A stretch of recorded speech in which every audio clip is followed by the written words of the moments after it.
अभी यही जो पैसे हैं ये बहुत सारे लोगों को अट्रैक्ट करते हैं और बहुत सारे लोग चाहते हैं यूट्यूबर बनना पैसा देख के आता पैसा देख के, लेकिन ये इतना आसान भी नहीं है ना? तो अगर किसी को एक मूवी रिव्यूअर बनना है, अपना यूट्यूब चैनल स्टार्ट करना है इस टाइम पे, आज के टाइम पे, तो उसे क्या करना चाहिए? सबसे पहले तो उसने अपना स्टाइल यूज़ करना चाहिए। उसका खुद का अपना स्टाइल होना चाहिए, चाहे भले ही वो रोस्ट टाइप में कर रहा हो या वॉइस ओवर दे के सिर्फ कर रहा हो या नॉर्मल सिर्फ रिव्यू कर रहा हो। लेकिन नॉर्मल रिव्यूज़ करने वाले बहुत पड़े हैं। तुमको क्यों देखेंगे लोग? तुमको कुछ ना कुछ हटके करना होगा अपने स्टाइल में। ऐसा नहीं कि योगी ऐसा काम कर रहा है, वो भी विजुअल दिखा रहा है पीछे, तो मैं भी दिखा देता हूँ। मत करना, मैं पहले ही बोल रहा हूँ, मत करो। किसी को कॉपी करने की ज़रूरत ही नहीं है। आप अपना स्टाइल लाओ। आप उनसे हटके क्या कर सकते हो वो पहले तो करो, चाहे आप रिव्यू कर रहे हो कोई भी कंटेंट बना रहे हो। नॉर्मली होता है हम किसी से इंस्पायर होके ही काम करते हैं, ठीक है।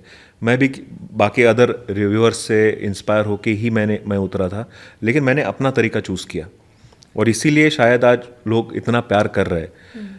तो वो अपना तरीका, उनका खुद का तरीका होना चाहिए सबसे पहली चीज़। और मूवी रिव्यू अगर पर्टिकुलर करना है तो मूवी को समझना सीखो सबसे पहले एज एन ऑडियंस, ठीक है। आप हर कोई रिव्यूअर होता है, सही बात है। ठीक है। हर कोई, आपको अगर मैंने पूछा, जैसे अभी आपने बताया कि मुझे तो अच्छी लगी, मैं तो 5 स्टार दूंगी, ठीक है। आप बन गई रिव्यूअर, ठीक है। बस 2-4 लाइनें और जोड़ दो, एक और चैनल और खोल दो, ठीक है। तो आप भी बन सकते हो, हर कोई बन सकता है, लेकिन उसमें एक टेक्निकल टर्म्स भी आप डालनी पड़ेगी आपको। नॉलेज होना बहुत ज़रूरी है। Correct. वही अपना डीओपी क्या होता है, डायरेक्शन कैसे की जा सकती है, और थोड़ा वो भी होता है ना कि आप कंस्ट्रक्टिव, आपको सीखना होगा कि कंस्ट्रक्टिव कैसे देना है रिव्यू, कि अगर ये ऐसा होता तो ज़्यादा बेटर होता, ठीक है। हेट नहीं देना है, ये ऐसा क्यों बना है, क्या ये फालतू में बना दिया, हेट नहीं देना। आपको ये बताना है कि ये अगर ऐसा होता तो ज़्यादा अच्छा होता। This is constructive. आप ऐसा बोल रहे हो तो वो आपको आना चाहिए, वो चीज़ आपको बताती आनी चाहिए, समझानी आनी चाहिए।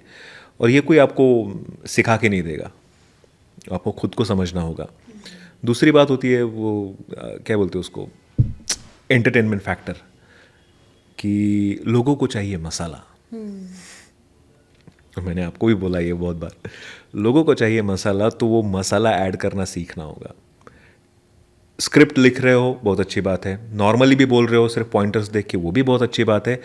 लेकिन आजकल के रिव्यूज़ में या किसी भी कंटेंट में ना थोड़ी बहुत कॉमेडी बहुत ज़रूरी होती है, कि आप एक कॉमिक वे से आप उस चीज़ को समझा रहे हो लोगों को, और उस कॉमिक को ध्यान में रखते हुए, कॉमेडी को ध्यान में रखते हुए लोग आपको फॉलो कर रहे हैं, आपको देखना स्टार्ट कर चुके हैं, और वो फिर से आपका वीडियो देखने आएंगे क्योंकि उसको पता है कि आपने पिछले वीडियो में ऐसा एक डायलॉग मारा था, ठीक है। ऐसा कोई एक टॉपिक छेड़ दिया था जो कॉमिक था। कुछ एक लोग होते हैं जो गालियाँ देते हैं अपने कंटेंट में, गालियाँ वगैरह नॉर्मली निकल जाती है ऐसे ही मुंह से, राइट। हाँ, है अभी भी वो कंटेंट क्रिएटर है, नाम लूँगा सूरज कुमार, ठीक है। ओके। तो वो गालियाँ देते हैं। अब उस वजह से क्या होता है ना कि अब अगर आपने एक भी गाली दे दी तो वो फैमिली फ्रेंडली कंटेंट में से हट गया। अगर मुझे पता चला कि ये बंदा अपने रिव्यूज़ में गाली दे रहा है तो मैं फैमिली के साथ नहीं देखूंगा वो चीज़। मेरे उसमें वैसा नहीं है।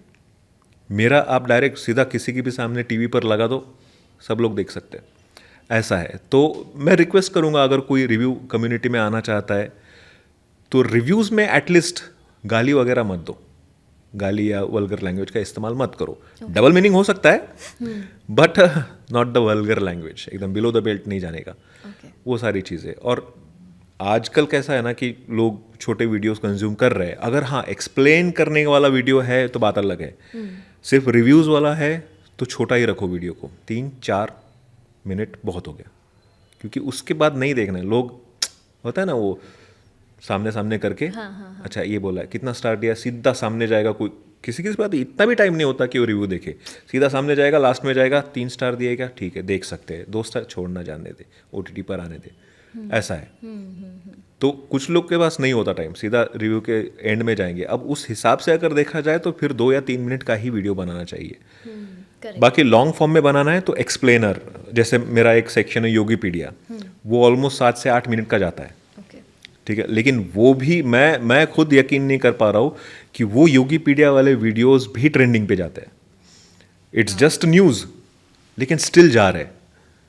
तो मुझे कहीं ना कहीं लगता है कि जिस तरीके से आपका बोलने का तरीका होता है, प्रेजेंट करने का तरीका होता है, वो बहुत ज़्यादा मायने रखता है।